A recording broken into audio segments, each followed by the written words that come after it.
What is going on, you guys? AK40 Kevin here in the gamer heaven, and I actually picked up an Xbox 360 and a Scuf Animal for $1 from the thrift store on base. I have no idea if they work. This one did not come with a power cable or a HDMI cable, and it has a little sticker saying, "Don't know if it works," but it might. And even if it doesn't, I'm pretty sure I can take it apart and fix it. So, let's get into it.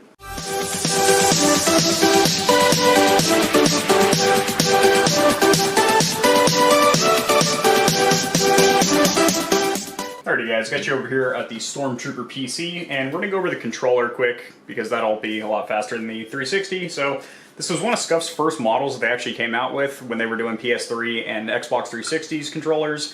It's pretty dirty, but it's got paddles on the back, 4 of them. This one is cracked, but it still actuates, but I'm going to have to do something to patch that up.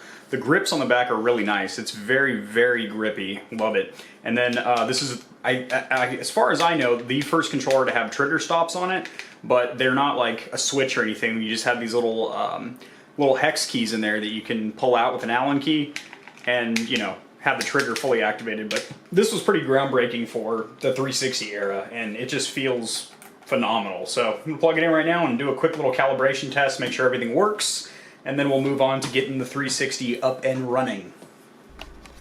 Alright guys, so as you see, I'm over here on my screen, have the controller plugged in, and there is no stick drift.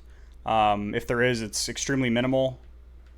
Everything seems to be working. Triggers work, both bumpers, all 4 of the face buttons, L3 and R3, start and option button.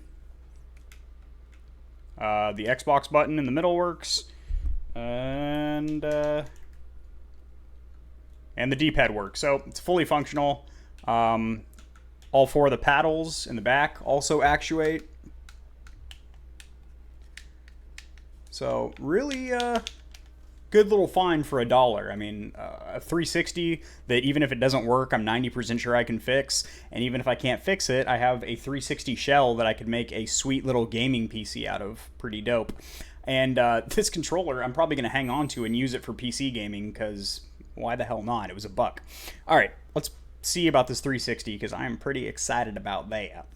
Alright guys, bit of bad news. Unfortunately, I'm not going to be able to fire up the 360 today. I thought I just used like a regular power adapter like a PC, and I got a ton of those cables laying around, but it actually uses a very specific power cable, so I'm going to need to source one from somewhere. Hopefully it's not going to cost an arm and a leg, because I'm trying to keep the cost very minimal with this build. So, alright guys, so I did get a power source. I think I got this thing off eBay for like, I don't know, the cheapest one I could find. I think it was like 10 bucks or something, which is actually a lot more than I was planning on paying, considering I only paid $1 for the console and a Scuf Beast controller.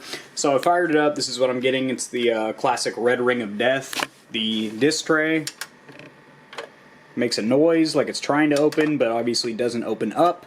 So I am going to open it up and see if I can fix that myself. See if any wires have come unsoldered, or it's something pretty simple to fix. Hopefully that's the case. If not, then I got myself a pretty little case to build a nice little mini desktop build. So either way, it's a win. Alright guys, so I got the 360 up and running. The color's a little wonky. I think it's the AV cable I'm using because, well, newer TV, older technology, they usually don't mix very well. Little bone I was snacking on earlier. So I'm going to navigate the window a little bit so you guys can see it does work indeed. I'm not blowing smoke up your buttholes. So this was $1 for the Scuf controller and for the 360. So no red ring of death anymore on it. I didn't do anything to it at all. When I first turned it on, it did have the red ring, but I think that's because I didn't have a AV cable hooked up to it. But it works now. The only thing that does not work, which is kind of a big deal, is the disk drive is jammed. So I'm going to go ahead and take this thing apart in a separate video.